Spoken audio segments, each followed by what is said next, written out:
Hey everyone, today I'm going to show you how to use the paintbrush in Photoshop to create your portrait for the layered portraits. So I have my image. I'm going to make it smaller by going into Image, and then I've made it smaller just so that I can bring it into my file. I'm changing the radius of my paintbrush, and then I'm changing the color so that I can see it, and maybe that's the color that I like. I'm going to play around with the size of the radius. I might like some, I might not like some. I'm trying to follow the edges of all of the details. Sometimes I am not getting it right, so I go back. And then I'm also playing with the thickness of the lines so that it looks a little bit more interesting and engaging. Then with the hair, I'm not doing all of the details with the hair. I'm just trying to get the idea.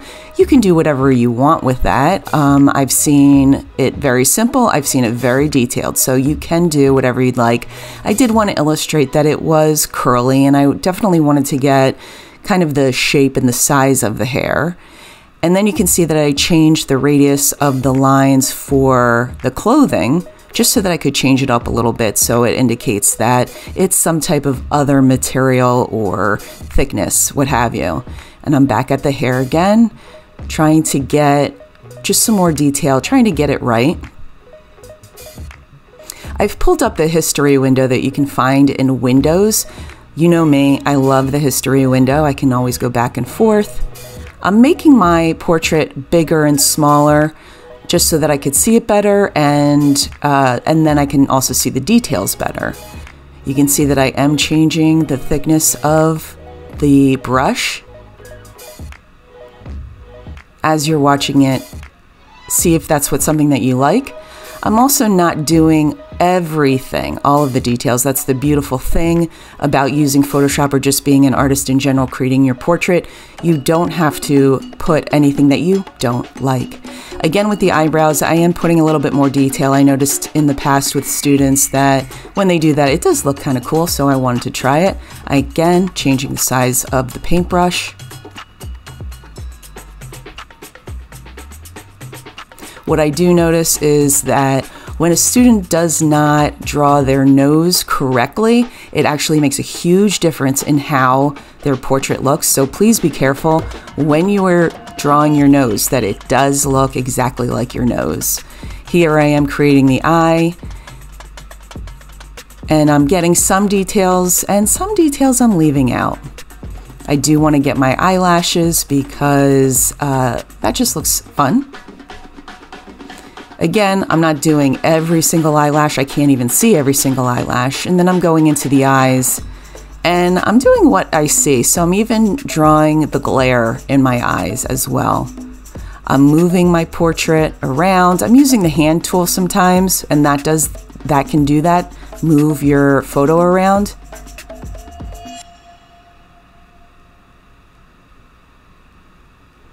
I'm not doing every single wrinkle. Again, you can choose what not to do and what not to draw. What to draw and what not to draw. Okay, and then I'm also clicking off of the photo underneath. Remember, we are creating two layers, well, one layer on top of our portrait, because if we do draw on our portrait, we cannot then move the lines over to our collage. So it's really important that you do create that other layer. Very, very important. Now I'm doing the mouth and the teeth, and I do want to try to get the details there. So I'm working hard on doing that.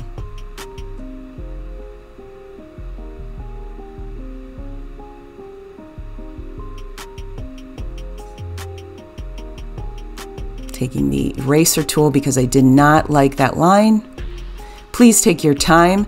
This entire video did take me 30 minutes, and I condensed it down to 6 minutes so that you can watch it, but it did take me 30 minutes. Please take your time.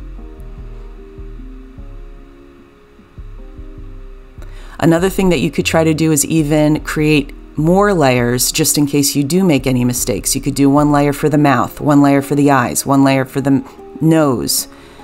You could do that as well. I did all of the teeth.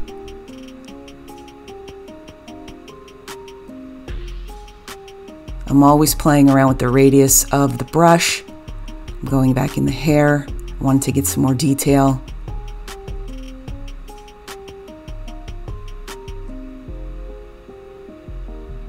Make sure that you are on that blank layer, not on your image. You will not be able to take these lines off of your image. You'll have to start over.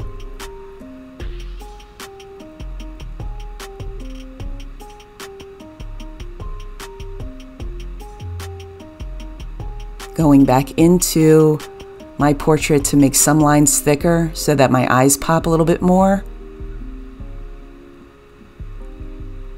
Okay, so now I brought the line drawing into the collage. I'm sizing it to see if I like it.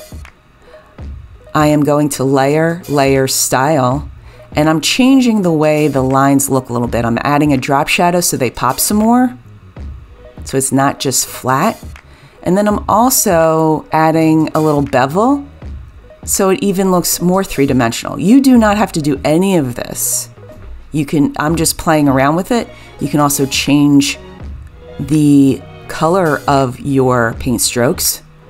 I'm playing around. I want to make sure that I can see all of the details of my face. Play around with your size, your rotation. You can see I just played with the transparency of the. Okay, so this is the final product, and you can see that I have my line drawing over the stage of my portrait, the middle ground, which I have chocolate chip cookies, I have a paint palette, my pug Java, I have Marvel in there, Marvel characters, and so it does tell a little story about myself.